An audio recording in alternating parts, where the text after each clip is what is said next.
So let me then start with some initial thoughts in terms of the context and why we're holding this panel. Before that, I'd like to thank Professors Vinod Pravala and Usha Raman for their support in facilitating this session. They've been very accommodating and very supportive, so we really appreciate the opportunity to have this space here today. The idea for organizing this panel, I guess, is derived from three reasons. The first one is I joined UNICEF about 2.5 years ago, and as some of you might know, I was previously a faculty member at Ohio University, where I headed the Communication for Development Studies program. And as I joined UNICEF, one of our priorities has been to facilitate a global dialogue and discussion on the role of C4D in the broader context of UNICEF's mandate, which is essentially to support the fulfillment of children's rights globally. This is part of our advocacy efforts, both internally and externally. And we think that by engaging with important academic gatherings like this at IAMCR, we can really provide the space for a sustained dialogue that hopefully will enrich our practice and also will allow us to share with you perhaps some of our thinking and some of our lessons in the field of C4D. Second, and perhaps of most relevance to this audience, is obviously the long-standing preoccupation for the need to bridge the gap between theory and practice in communication for development. We know this is not a new theme, but it is certainly a theme that I think today takes on greater relevance. And I will come back to this point in a few minutes. So for those reasons, then, this panel will focus on experiences and reflections that highlight lessons learned in bridging that gap, innovative ways to do this, and recommendations perhaps to advance this particular agenda. Each of my fellow panelists will speak from their own experiences. Therefore, we don't expect them to follow the same format, but rather they will share what they've done, how they've done it, and perhaps what they've learned from those efforts. We've put together a panel that reflects different perspectives, UN agencies, universities, civil society organizations. So we think that this will bring a rich mix of perspectives and experiences. So let me just provide some context in terms of some of the conceptual issues that we like to focus on. Earlier this year, with Professors Karen Wilkins and Thomas Tufte, we had the opportunity to release the Handbook of Development, Communication, and Social Change, and for which we also would like to thank IAMCR for their support. And in this handbook, we attempted to map out the field of communication for development and social change today. And the contributions to the handbook are organized across three distinct areas of research and practice.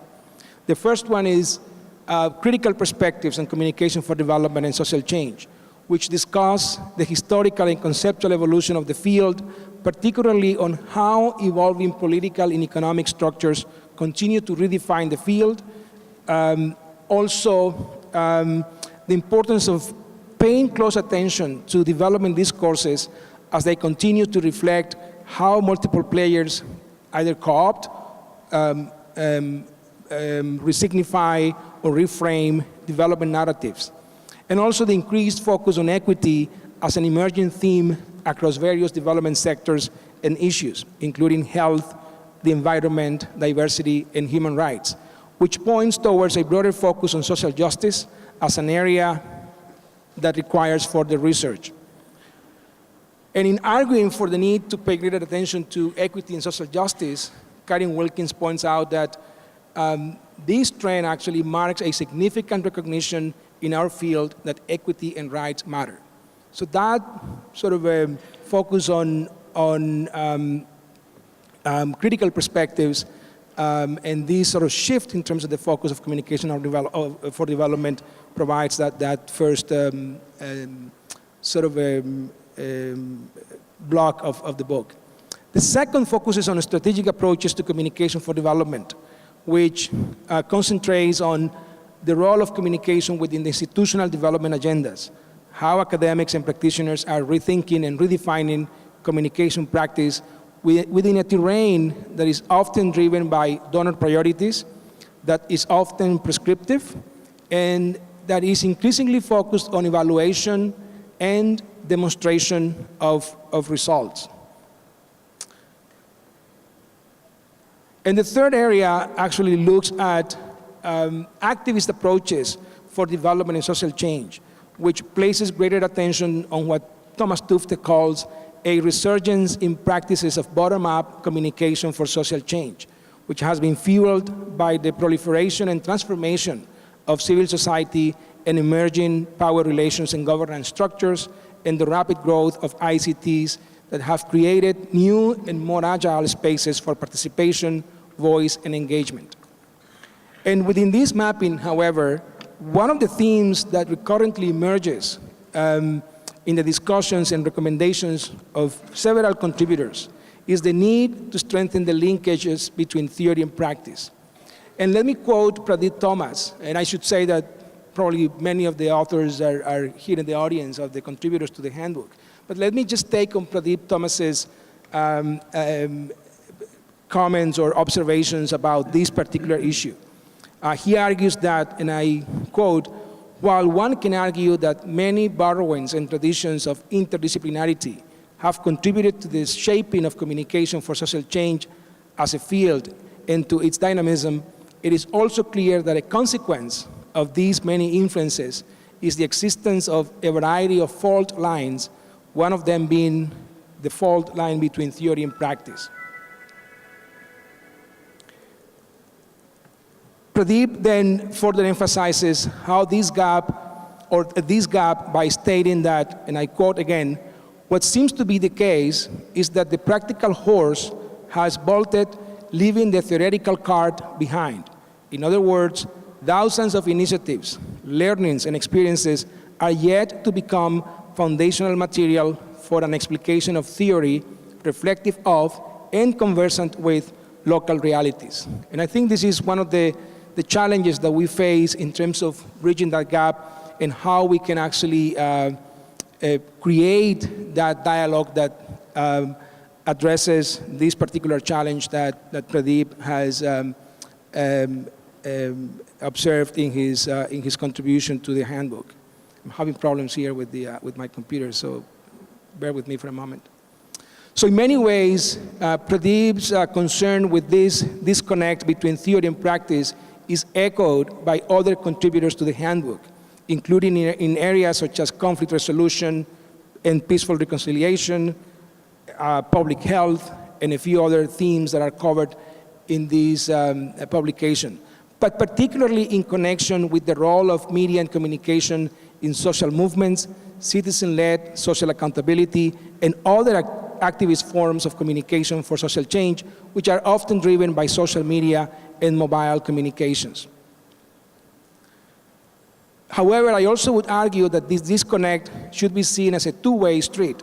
I think it is fair to say that practitioners often ignore or disregard the value that theoretical frameworks and conceptual interpretations of social reality as transformed by media and communication can bring to their own areas of practice. So I think it's a two-way issue here as we try to bridge this gap between theory and practice. So I would argue that this is not just a matter of making interesting communication practice a subject of study or making conceptual analysis an important input to our practical endeavors. I think it is also a matter of creating spaces for theory practice or practice theory dialogue that can provide new directions for greater cross-fertilization among our respective domains of study and application, and greater understanding of the dual role that communication plays, both as an integral component of development work across all sectors, but also as a process that is intrinsic to people's ability to exercise their rights and actively engage with processes of social transformation and change. Whether the issue of bridging theory and practice in our field is an old question or not, I think is irrelevant. Rather, I think that the mapping that Wilkins, Tufte, and myself have done shows that we have new and unprecedented opportunities to enrich both theory and practice through greater dialogue among our respective communities. As stated in the conference program, this panel then seeks to examine trends, challenges, and opportunities to bridge this gap, including perspective, as I said, from a mix of colleagues from the academic world and from the world of practitioners, whose presentations will discuss how the practice of C4D has evolved and what difference it makes in and across development sectors. As I said earlier, they, in addition to sharing their reflections and thoughts, they will also put forward questions and perhaps challenges that we need to address as part of that dialogue to, again, bridge this gap between theory and practice. So this is essentially, as I said, to provide some context in terms of where we're coming from, in terms of our thinking for this discussion, but also to just put forward the fact that it's a recurrent preoccupation of many of us in the field.